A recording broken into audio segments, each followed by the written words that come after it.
What's up, guys? I think I am live here on YouTube. How's everyone doing today? It seems like there's some people on.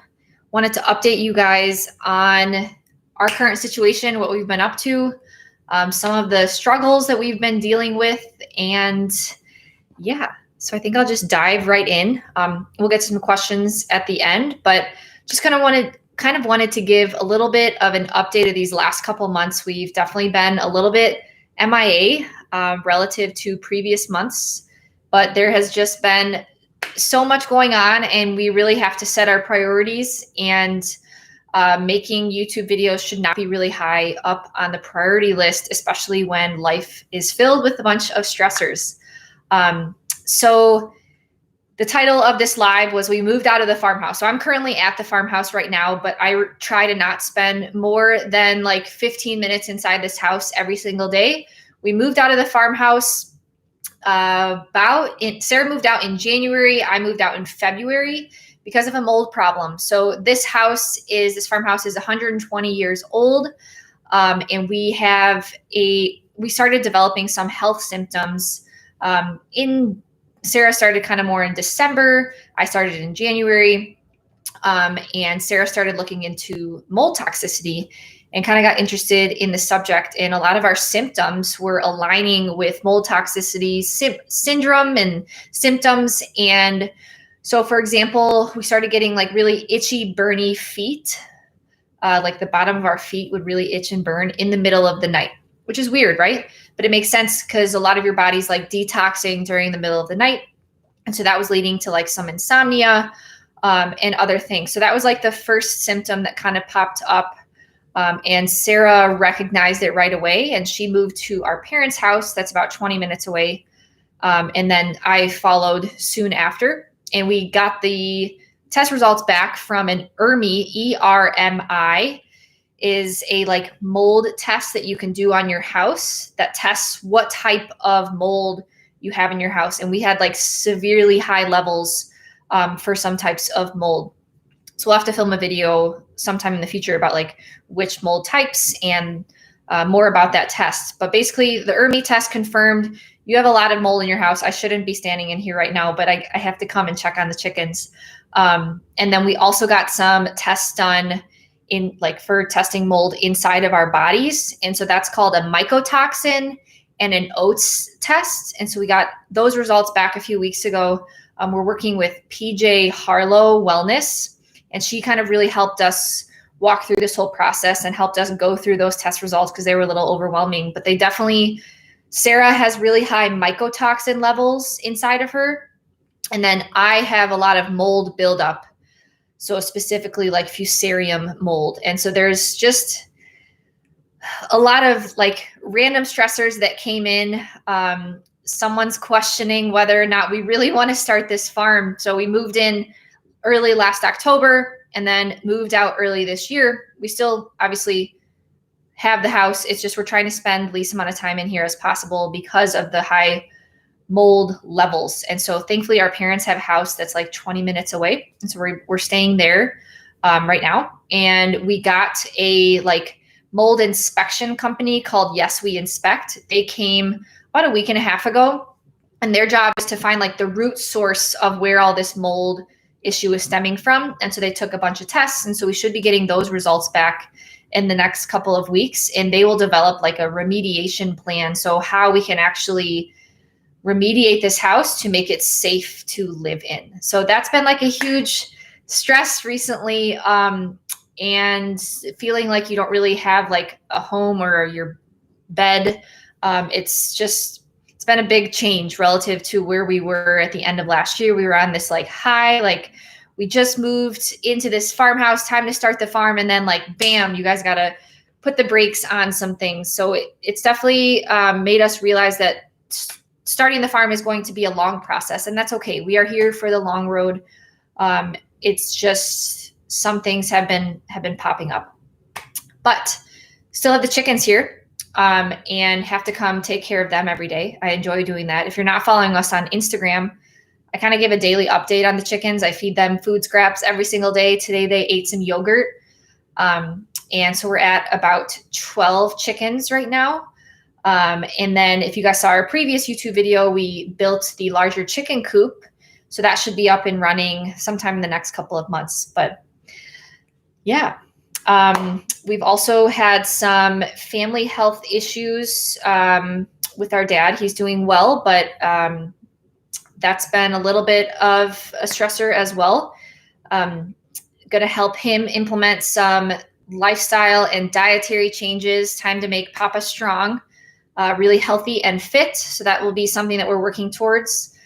And we're also working a lot with Cowboy Kyle and helping Apsey Farms kind of build their systems up so that we can expand and serve more customers. So that's something that we're working on behind the scenes. And Sarah's working like full time there. I'm helping out like as needed. And so really excited to show you guys sometime in the future some of the things that we've been working on. Of course, Cowboy Kyle has been working on these a lot longer, but he needs some help to be able to delegate some tasks because he was doing all of those by himself before. So yeah. Other than that, though, I think life's been pretty okay. We also did some other testing because at the start of these like weird health symptoms that we were getting, like a lot of like irritability and things like that earlier this year, we were kind of we didn't know what was happening, what was going on, because we didn't make any changes. The only big change was like this new environment from our previous house. So we did some testing with the root cause clinic, and that exposed a lot of other things that we are dealing with. So the way that mold toxicity works, from my understanding, is it's just another stress. And so it's almost like filling your bucket up with more stressors. And once you reach this like certain threshold, certain amount, you kind of like expose other things going on. So it's just like adding to your stress bucket because it's just an environmental toxin exposure. And so Sarah and I reached like our stress buckets, and it kind of exposed other underlying issues. And so the root cause clinic test results show that I have Lyme and Sarah has Bartonella and C. diff and EBV. So there's a lot of underlying stressors going on in our body that we've apparently been living with for quite some time now. My test results showed that I've had Lyme for a number of years. I've just been, I guess my body's just been like living with it and dealing with it. And so we're working with the root cause clinic on how we can improve some of these things. The test results also indicated that my hypothalamus is extremely stressed, which makes sense because I have hypothalamic amenorrhea. And so we're working with them on some things that I can do to help hopefully improve my hypothalamus. And I think that that's the real reason why I still don't have my period. If you're new here, I've had amenorrhea, loss of period, for a number of years. So these test results have been a little bit overwhelming with like how many things we have to like get rid of and detox.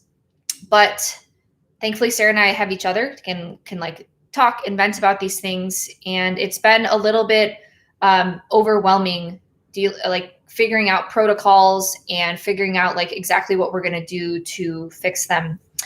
And then, like I mentioned, some family health problems with my dad. Adding on top of this, YouTube should not be a priority right now. So that's kind of like one of the main reasons why we're just not focusing on putting out videos and content right now, and need to take care of our health, family. We're still going to start the farm. It's just like a slow process. It's going to take a really long time to convert these fields that have been used for conventional row crop fields for a number of years into perennial pastures. And because of that, it's going to take a really long time for this place to be profitable. So baby steps, and we will get there. Get from point A to point B. It's a long road. And yeah, okay, I'm going to tune into the chat here for a little bit and see if anyone has any questions. So we'll kind of switch to more like Q&A now. because that's pretty much all that we have from an update side. Okay, so Louise, hi Ashley, how's your HA recovery going? I've been without a natural period for over 10 years, chronic illness and stress, but you're inspiring me to work to overcome it. Hi Louise, I am right there with you. I have not had my period in over 10 years. I didn't think it was an issue in the past, but this past year, it's almost been a full year now. I've really dedicated to fixing my hormones. But I think these test results with the root cause clinic have really exposed some issues and stressors that I'm having in my body. And I think that chronic illness and things like Lyme can really play a huge role in this. So having like mold in your body, Lyme, and other diseases can be that other stress that's going on inside your body. So I've noticed a lot of changes, but still nothing. It's just a waiting game, Louise, especially for you and myself. We've been messed up for 10 years. It's going to take a long time to get your body back out of that fight or flight response and dig yourself out of that stress hole. So I'm here with you. It's just a waiting game, patience, and just making sure that you're committing to it mentally and everything that you're doing in your lifestyle and dietary habits. Make sure that you're putting that as priority number one. And I'm here with you. We're just waiting on it. And in the end, it will all be worth it. I promise. Okay. So,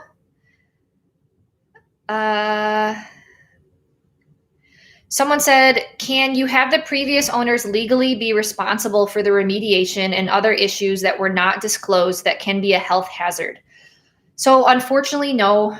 The previous owners had no idea. I think that it was clear that Sarah and I are like incredibly in tune with our health. We do a lot of health is one of our main priorities. And so we're very cognizant when something isn't going right.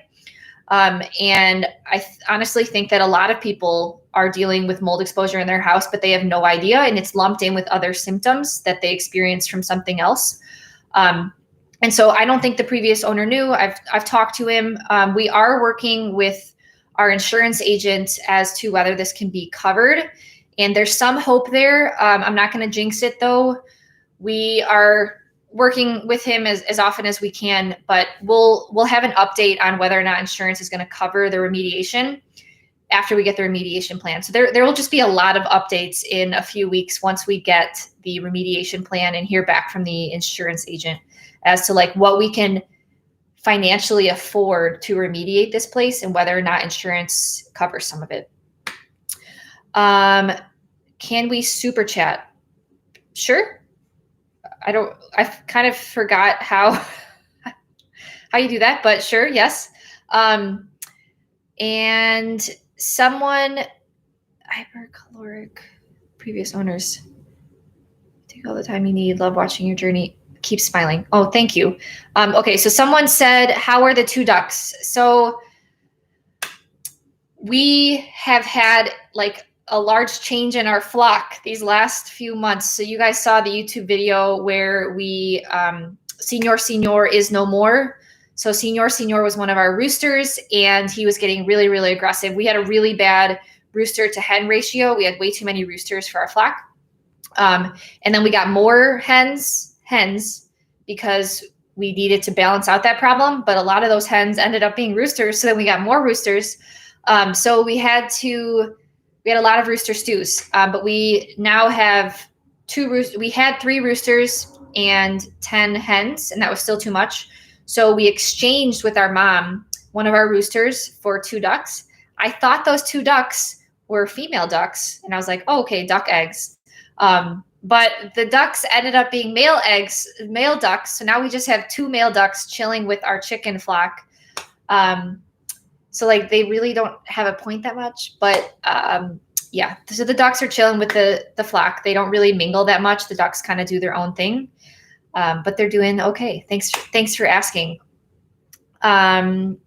Someone said, are you in a hypercaloric diet yet? I am eating in a caloric surplus / maintenance, kind of trying to just be in tune with my hunger signals and not stressing about that. I'm definitely not under eating. I'm definitely not losing weight. That's for sure. I'm focusing on like fully nourishing my body, giving it the energy that it needs to dig myself out of that stress hole. So that is my current focus. Oh, KJ. Thank you so much for the super chat, KJ. Sending some love to you girls. Keep your stress levels low. Appreciate that. Thank you. Okay, going down. If an undetected pen, yes. Laws about mold are still.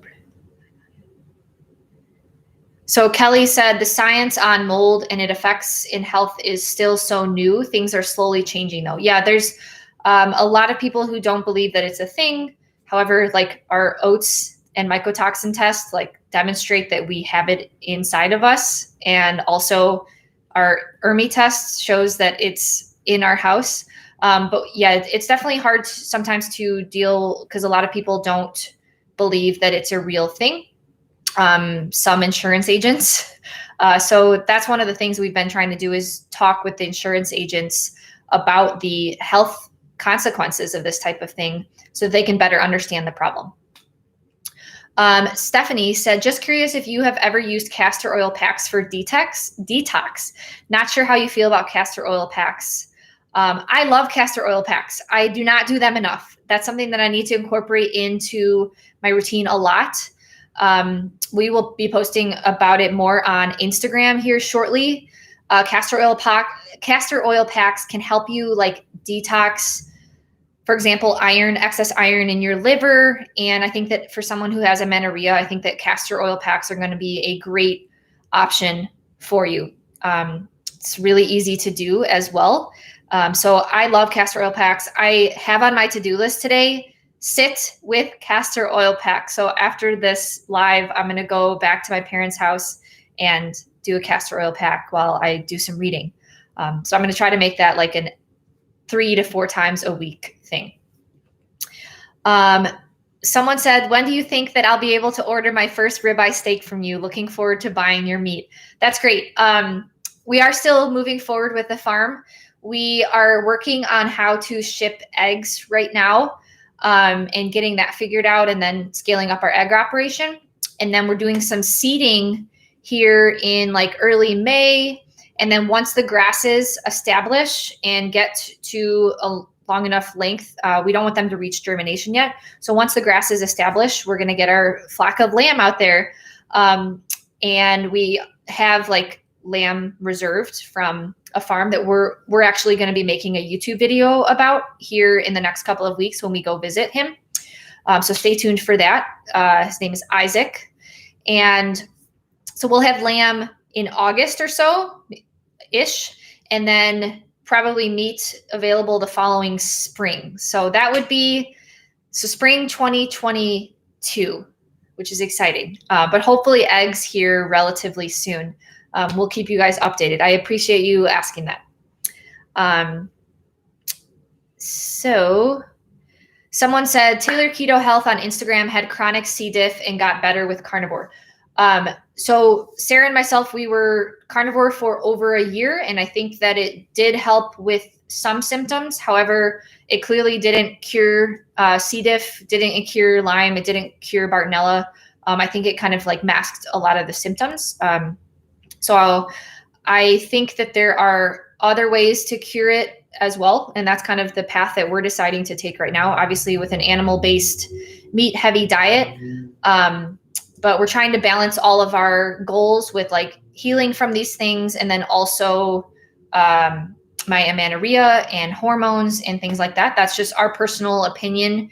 And that we think that certain carbs are beneficial. But yeah. Okay. Overall, though, like I feel like Sarah and I are like well functioning with all of these things happening. I think it's because we've been dealing with them for so long. They've just been like underlying things that our body has been trying to like push back. And so we honestly didn't really know that any of these things were there until these test results came. And so I'm hoping that the Lyme is the reason for my amenorrhea, because the Lyme was apparently like concentrated on my hypothalamus, and I have hypothalamic amenorrhea. So we'll see as I move towards like getting rid of that. Okay. Louise said, thank you so much. Got a bit tearful just now. I don't have a sister to cheer me on every day, but your support means so much. Hang in there. I'm right there with you. We will get through this. Like 5 years from now, we will look back and be very thankful that we were very patient with our bodies. Okay. So Mary Kate, were you both diagnosed with Lyme disease? Through what testing? So we are using the Root Cause Clinic. So I definitely recommend checking them out. That's who we did testing through. Oh, Mike, AKA Just the Truth, said, have a wonderful day. Thank you, Mike. I appreciate that. All right.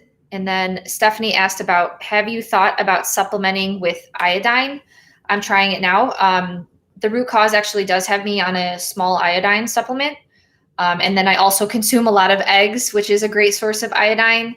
And I also have shrimp once a week or so.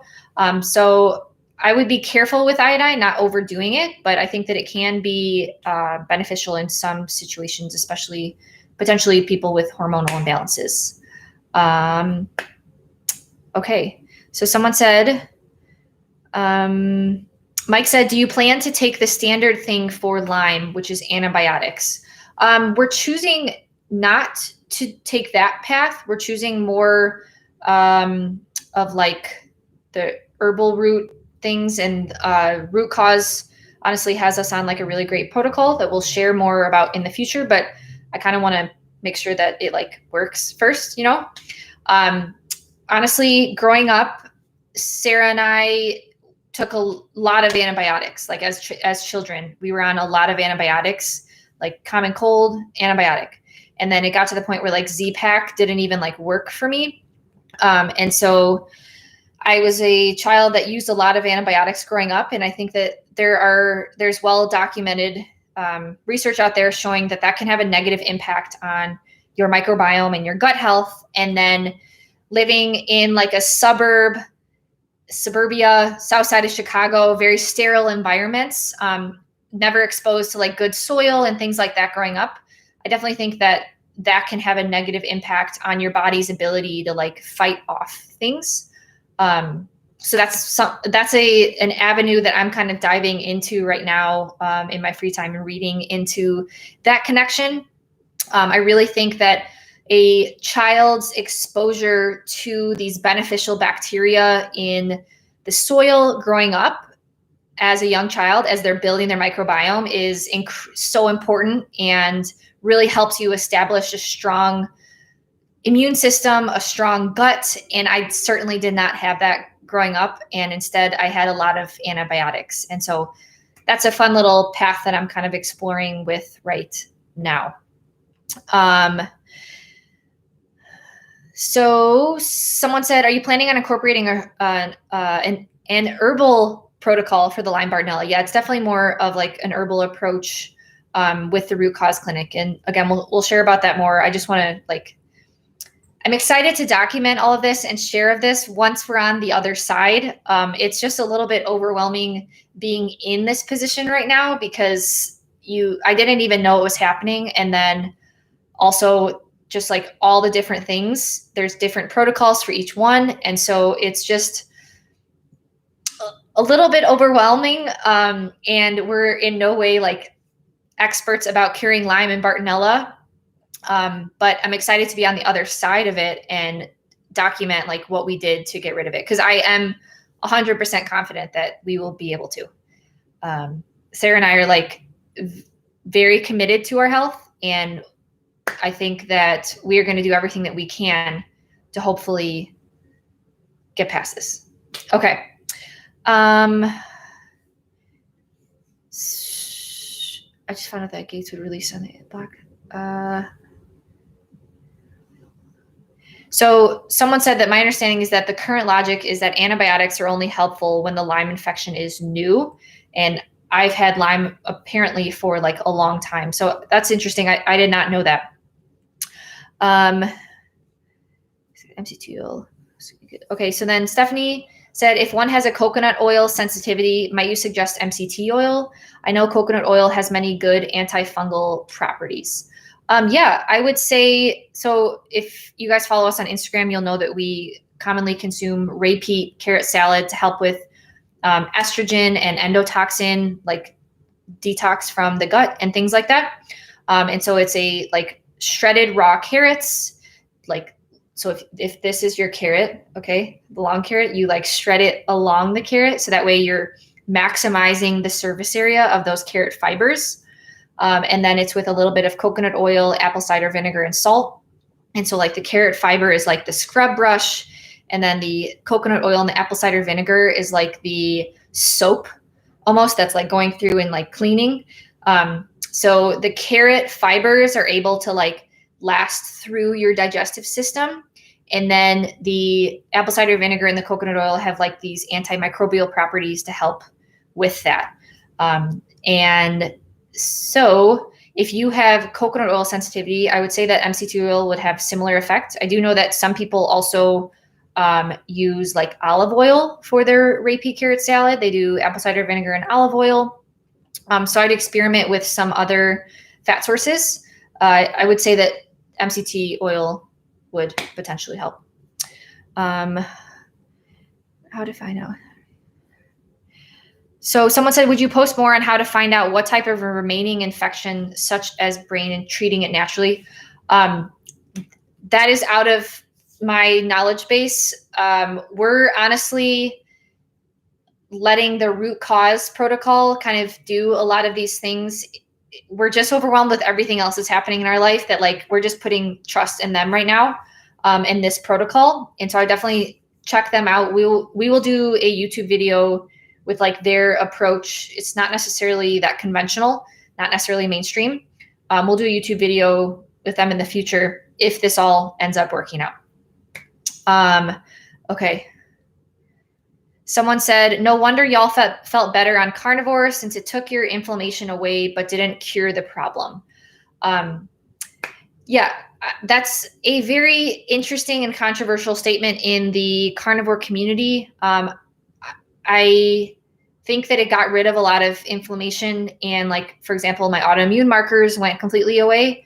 But like you said, it didn't cure everything that we were dealing with. And I think that it's important to remember that carnivore is not this like cure all thing. I think a lot of people get really tied to that idea that it can cure everything, right? You kind of hear that anywhere. You can type in Google carnivore cures and then like insert anything. Meat itself doesn't cure anything. It's just meat is so nutrient dense and with bioavailable protein, bioavailable nutrients that we didn't have, that we weren't consuming before we were carnivore. We were plant-based keto, consuming a ton of plants, and our only protein source was eggs. Please don't hate us. And so then like you come to removing anything that can be anti-inflammatory, and it just like, it puts everything at bay, right? Because there's nothing that's really triggering you inside. But then it personally led to other hormonal issues for us, being like full carnivore long-term. And so that was our personal experience. It did help a lot. It taught us about the bioavailability, nutrient density of animal products that should be the main center point of everyone's diet. But we have decided to expand and become more omnivores now, not consuming everything. But yeah, I would agree with that statement that for us, it did not cure everything. It helped with some things, but it was kind of, it put our other things that we were dealing with like at bay. And we hope that we're going to take a slightly different approach with healing these Lyme and Bartonella, as opposed to going back to carnivore. So I think that a lot of people would tell us, hey, you should just go back to carnivore and that will cure your Lyme and Bartonella. But we've been dealing with these for a long time, according to the test results. And so we are going to take this other approach while still consuming plenty of animal products. Okay. So,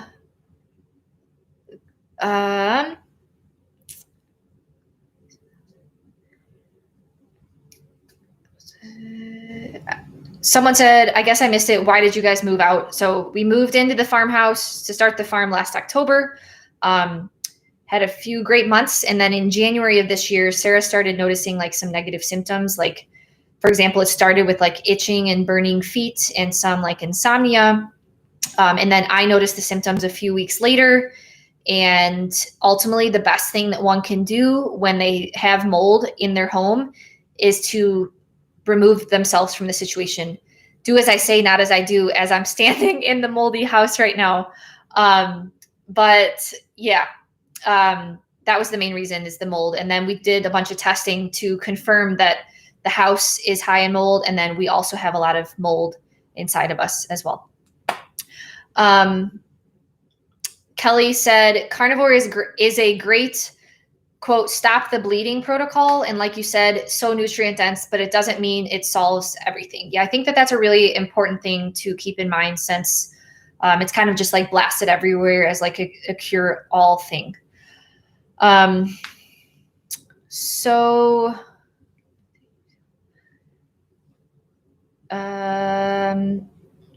Okay. I think I'm caught up on all the questions, guys. I appreciate you guys tuning in, and we will of course still document and share our journey. Just kind of wanted to update you guys on some of the issues that we've been dealing with our own health, with the health of this house, and our father's health. And we will share more about that in the future. But right now, we really have to take care of our own health and make sure that we're prioritizing like resting, recovery, and balancing, like starting 3 businesses. And so there's just a lot going on, but we're still here and we're still going to document and share. It's just at this point in our life, it's just not realistic to put 3 to 5 videos out each week. And that's okay, because our YouTube channel is always going to be there and we will always share. It's just right now we have to reduce our frequency. Okay. Someone said, I'm considering using the root cause clinic. Which package do you recommend? I was thinking about the beginner's package with only 1 consultation. I think that that's a great option. We're personally working with Ariel at Root Cause Clinic. So if you have a choice, I'd recommend Ariel. She's great. And yeah. Oh, Mary Kate, love and prayers from another Lyme warrior. Okay, that makes me feel great. It's nice to know that people are on the other side of this.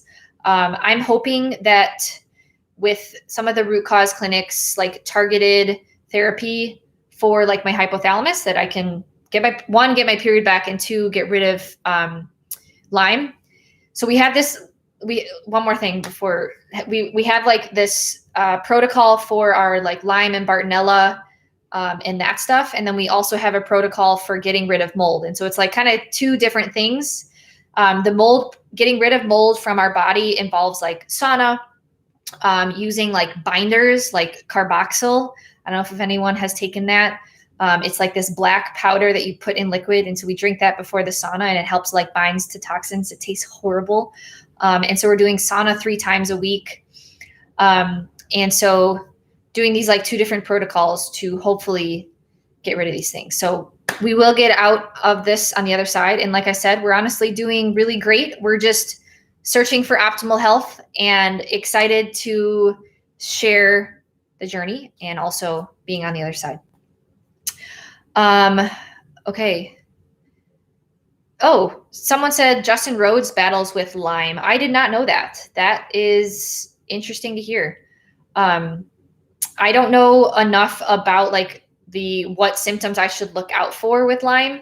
I have heard some pretty scary things about mold toxicity and mycotoxins and how it can lead to like brain damage. Like specifically the mold that I have inside my body, it's Fusarium, can lead to a lot of like brain damage issues. And so we're just like, let's get this stuff out of us as soon as possible.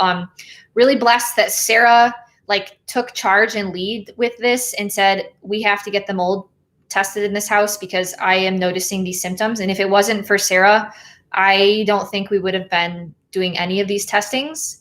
And it's good that we caught it early on. I think that that's a really important part, getting the mold tested. So, okay. Well, appreciate you guys. Thanks for tuning in. And we will be finishing up the chicken coop. So you guys saw in our last YouTube video, we put together the chicken coop.